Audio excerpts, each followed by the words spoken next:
Je suis Jérôme Garot, je suis médecin, cardiologue et je suis responsable ici à Jacques-Cartier de l'unité d'imagerie par résonance magnétique.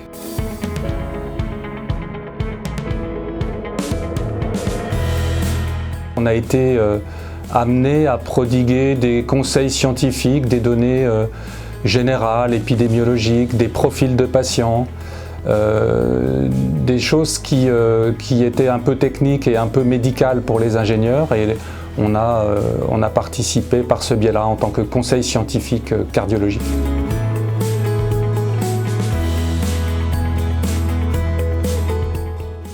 Il faut savoir que la mort subite représente à peu près 60 000 patients chaque année en France.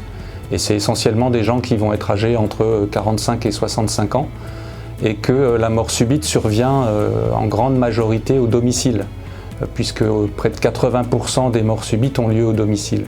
Donc le projet d'avoir un défibrillateur connecté au domicile est un projet qui n'existait pas et qui était très innovant et que nous trouvions très utile pour la population générale française.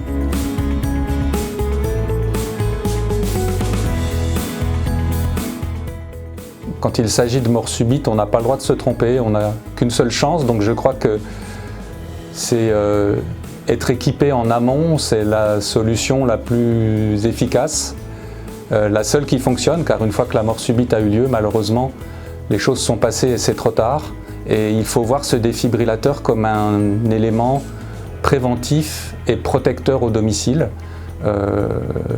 Le fait d'avoir un défibrillateur au domicile ne va pas vous augmenter le risque de mort subite, mais va au contraire, en cas d'événements défavorables, peut-être permettre de sauver votre vie.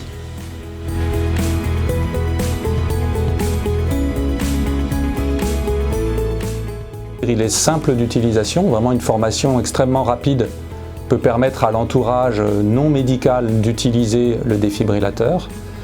Il est connecté, ça c'est très important, ça veut dire que les équipes techniques de l'IFEES peuvent suivre individuellement les défibrillateurs. Ils ont évidemment des systèmes d'alerte en cas de dysfonctionnement d'une électrode ou en cas de baisse anormale de la batterie.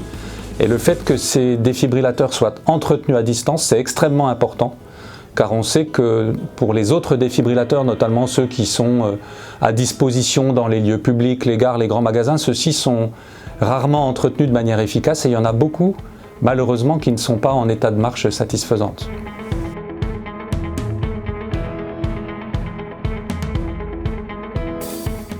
Je pense que le projet peut avoir un réel impact dans la population et réellement sauver des vies, avec actuellement un équipement au domicile qui n'existe pas. La nécessité de recourir à des secours extérieurs qui prennent souvent du temps, même si le SAMU en France est très efficace, il y a souvent quand même des longues minutes entre l'appel, si l'appel a lieu, et l'arrivée du SAMU.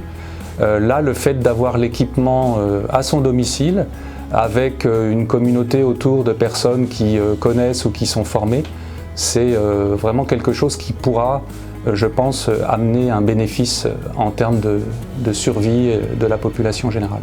Et aujourd'hui, après des années de travail avec eux, on est vraiment extrêmement fiers et extrêmement heureux de voir ce produit abouti qui maintenant est à disposition pour le plus grand public.